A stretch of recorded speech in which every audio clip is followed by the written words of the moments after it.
Welcome back, everybody, for another deep dive. hmm Today, we're going to be looking at Liz Moore's God of the Woods. Ooh, exciting. It's a good one. It's a real page-turner, Mm. and I'm very excited to talk about it with you today. Yeah, this one is a real thinker. It gets under your skin. Yeah, It makes you think about those family dynamics and those family secrets and how the past can really haunt the present. yeah. And it all starts with this idyllic setting. Camp Emerson, nestled deep in the Adirondack Mountains. Mhm. It's owned by the Van Laar family. Oh, yes, the Van Laar family. So much to unpack There's there. so much. They are the picture of old money. Yes, they are. And with that comes a lot of baggage. Yes, and we get to see that baggage play out across a few different timelines in the book. We go back to the 1950s, we visit 1961, and then we jump forward to the winter of 73 and the summer of 75.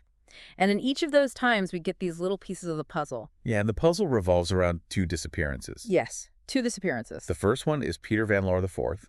Peter Bear, Van Laar IV. Bear Van Laar. He disappears in 1961. And then 14 years later, his sister Barbara disappears from that same camp. And it's not just that these disappearances happen. We really get to see how the family dynamics and that wealth and their influence all play into what happens. Yeah, and one thing that really stood out to me about this book is that you start out kind of thinking that the Van Laars are this perfect family. They seem to have it all. They seem to have it all, but very quickly, you start to realize that there's something much darker going on. Oh, yeah. There are cracks in that facade. Yeah, for example, Barbara's father, Peter III, he's very controlling. He seems very concerned with appearances. And you start to wonder, does he actually care about finding out what happened to his children? Or is he more concerned with maintaining a certain image? Right, and then you have Alice Barbara's mother. She's very detached, and you have to wonder, is she just grieving, or is there something more to that? Yeah, it's like everyone in this family has secrets, Everyone. and they're all kind of tangled up together. Yeah. And then you have Camp Emerson itself. I mean, the setting of this book is almost like another character. Oh, it's definitely a character. The way Moore describes the Adirondacks, those dense forests, the isolated lakes, it's both beautiful and eerie at the same time. It is, and it's interesting how she uses the wilderness to kind of mirror what's going on inside the characters. Like their secrets and their fears are almost reflected in the trees and the darkness of the woods.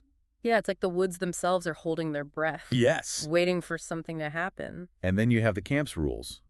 The third rule, when lost, sit down and yell. That gets repeated throughout the book. That's creepy. It's unsettling. It's like there's this underlying threat that even if you're lost in these woods, you're not really alone. Right, and we see that play out with Tracy Jewell, this shy camper who befriends Barbara. She's our eyes and ears in the camp. And she starts to notice some strange things happening. Yeah, and Tracy is such an interesting character because she's also dealing with her own family issues. Yeah, so she's already vulnerable. Right. And then you have T.J. Hewitt, the camp director's daughter, who leads these intense survival classes.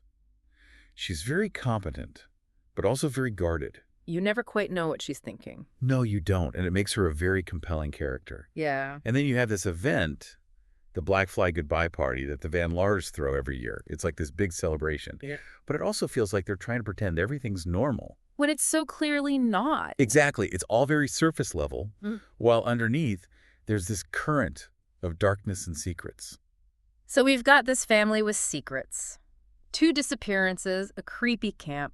What happens next? Well, that's where things get really interesting. It's like the book is slowly peeling back those layers. It is. To reveal the truth. Yeah, and we were talking about those different timelines Oh, yes. and how they're all connected. Right. Well, one of the things that I thought was really interesting is that we start off back in the 1950s. Right, kind of the beginning. Yeah, like the very beginning of the Van Laar family's legacy in the Adirondacks. At their grand estate, self-reliance. Self-reliance. Yeah. And we get to see that relationship between the Van Laars and the Hewitts. Yeah, that's fascinating. Like the Hewitts have been their guides for generations. Right, these local guides who've served this wealthy family. And you can already sense that there's this power imbalance there. Absolutely. And it just makes you wonder how that dynamic might have played a role in what happened to Bear. Yeah, how much did that influence things? Right.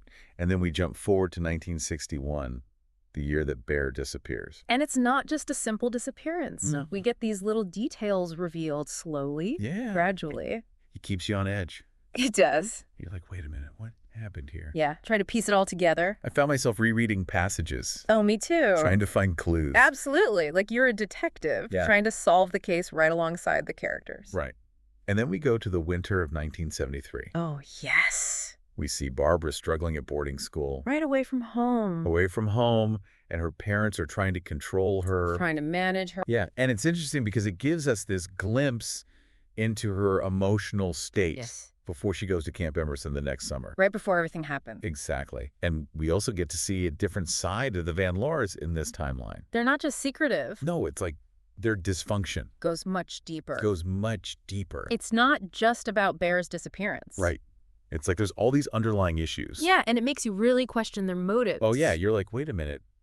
Are they really who they say they are? Exactly. And then finally we get to the summer of 1975. This is it. This is the summer that Barbara disappears. The present day narrative. The present day narratives. Yeah. Like all these timelines are kind of converging on this one summer. It all leads up to this. It all leads up to this. And then all of a sudden we have all these other characters Oh, yeah. who get pulled into the mystery. Like drawn into the Van Laar's world. Right. And one of the most interesting characters for me was Jacob Sluter.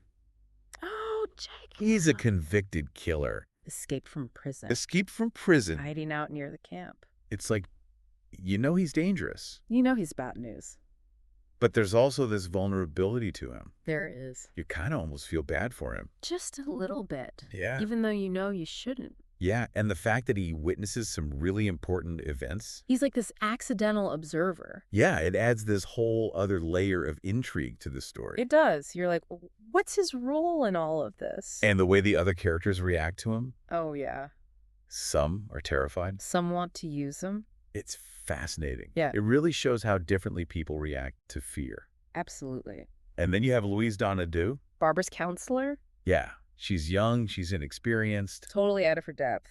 I mean, you can tell she's trying to do the right thing. She means well. She means well, but she makes some mistakes. And those mistakes have consequences. Yeah. It really shows how, even with good intentions, things can go wrong. Especially in a situation this complex. Yeah. And then there's her friendship with T.J. Hewitt. Oh, that's an interesting one. It is.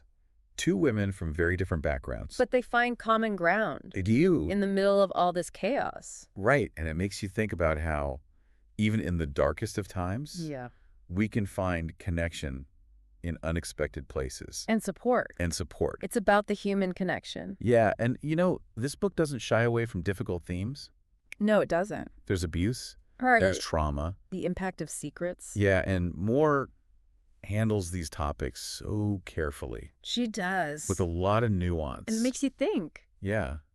It's like she's not just trying to tell a thrilling story. There's more to it. She's really exploring what it means to be human. The depths of human experience. The Yeah. good and the bad. Exactly. All right, so we're back. And we're ready to dive into the final revelations of God of the Woods. And let me tell you, there are some twists and turns in this last book. Oh, for sure. This is where Moore really gets you. You think you know what's going on. But and then here's a curveball. she throws a curveball. Yeah, and one of the biggest curveballs for me was T.J. Hewitt's confession Oh, yes. about her father and Bear's disappearance. Her father's involvement. Yeah, that changes everything. It really does. You know, we knew that the Van Laars were keeping secrets. But to find out the lengths they went to cover things up. To protect their reputation. It's chilling. It makes you question everything you thought you knew about them. Right. Like they've been living a lie this whole time. And it's all built on this foundation of tragedy. And deceit. It's like a house of cards. Just waiting to fall apart. Yeah, and the way Moore portrays Victor Hewitt, TJ's father, it's so interesting. He's not a simple villain. No, he's more complicated than that. He's a man who's trapped. Yeah, driven by loyalty and fear. He made some terrible choices. He did. But you can kind of understand why. You can see his motivations. Yeah, it shows that even good people can make bad decisions. Especially when they're trying to protect the people they love. And then there's John Paul McClellan Jr., the Van Laars' godson. Oh, yeah. He's an interesting one. At first, you think he's harmless. Charming, even. Yeah. But then to start to unravel. they do. The observer's cabin. The bloody uniform. It all points to him. It does, and it's a good reminder that things aren't always what they seem. And that people in positions of power. Can use that power to manipulate. Exactly. And then there's Barbara's story. Yeah. We think it's about finding her abductor. But it's so much more than that. She chose to disappear. She did. She made a conscious decision to escape. To forge her own path. And it's a really powerful statement about freedom. about taking control of your own life, Even when it's hard. even when it means leaving everything behind. Yeah. And the way PJ helps her. Oh, that's beautiful. It's this act of defiance. And compassion. Yeah, they create this new life for Barbara. It's a testament to the strength of their bond. Two women who found each other. In the midst of all this darkness. And created something good. Something powerful. Something hopeful. God of the Woods is a story that will stay with you. It will. It makes you think. It makes you feel. And it leaves you with this sense of both darkness and light. A complexity of human nature. Yeah, if you're looking for a book that will challenge you, A book that will make you question everything. then this is the one for you. God of the Woods, dive in. Dive in and remember that rule from Camp Emerson when loss and Helvrist.